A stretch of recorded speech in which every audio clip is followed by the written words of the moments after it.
Behind the Shades.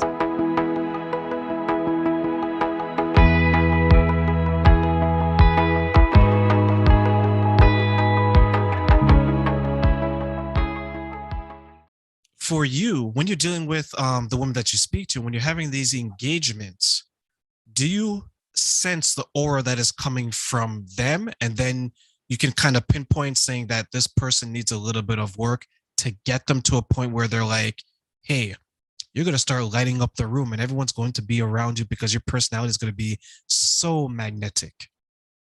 It is so true. And you can just tell, and it's more difficult in the virtual setting because the computer just can't send the same signals as when you're in person. And video is but still better than pictures. So even if you were to take a video of me compared to earlier, I'm not sure you would be able to tell that. It's the energy that you can feel physically when you're near somebody. An example is we were at a training, and a lady made some physical changes to herself from one day to the next that she was recommended. And she came in radiant just because she grew from that confidence, and everybody came around to talk to her. The day before, she was just huddled in a corner talking, and maybe not huddled, but very, very much closed in, and you could just feel the negative energy. But when you come out of that shell and you can be confident in who you are, it's not always a very split second decision. It's not a change in personality. It's not a change in hair that can change that all the time. It does take work to get there. But when you can be who you are meant to be, the energy that just flows from you and the confidence that comes out is just overwhelming. When you see that, what you just described in other women, how does that make you feel? It's so encouraging. When they can take what they hear from a leader or coach, a friend, a mentor, and take it in and envelop it and just acknowledge it and just change it in their core and who they are, it just changes the whole room. Everybody notices, for good or bad. Some people may not be ready for that exposure, but it's just encouraging because we all can be there. We all have the ability to make that choice in ourselves to be the best us. Nobody else can do it. I think that's part of it, is we want society to just choose for us. And I will say, when I left the church and I tried when I got the job at the state, I had thrown my resume out shotgun style, but I guess basically hoping the universe would pick the best job for me. That's not always how it should work. we have some stake in this. It's our job to be the best us. Nobody else will do it for us.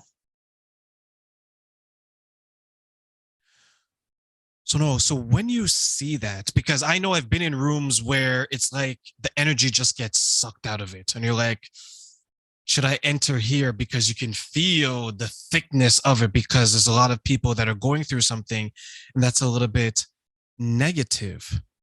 When you were making that journey to realize that, hey, I need more out of my life, was it something that you look back and saying that society is having too much control over my life? They're telling me I need to do this, I need to be this way, I want to break the shackles. How much influence do you think was happening on your life from society around you, or maybe even friends and family around you, on the person that you used to be? I think it's 100%. I mean, I grew up in the church, worked in the church for many years, and so you can say society. For me, it definitely feels like the church, but it's this constraint that this is how a wife should be, this is how a mom should be. When you get married, your all is in the marriage and in the family. And like, even my daughter is a stay-at-home mom, but you still have to focus on who you are. You can still be the best you and know that your values are this. And like, if you know that your values are family, integrity, whatever they are, and an opportunity comes that, that sounds like a good opportunity, but maybe it's not for you. if it doesn't align with who you are and your core and what you're supposed to be doing, you can say no to the opportunity because you're saying yes to your family or your priorities or your values, whatever core that you have. And that opportunity might be better for someone else. It could be great. It could be a perfect, wonderful opportunity. But if it is going to take you away from your purpose, it's not worth it. Saying no is so hard though, Noelle. But you guys see, it's saying yes to you.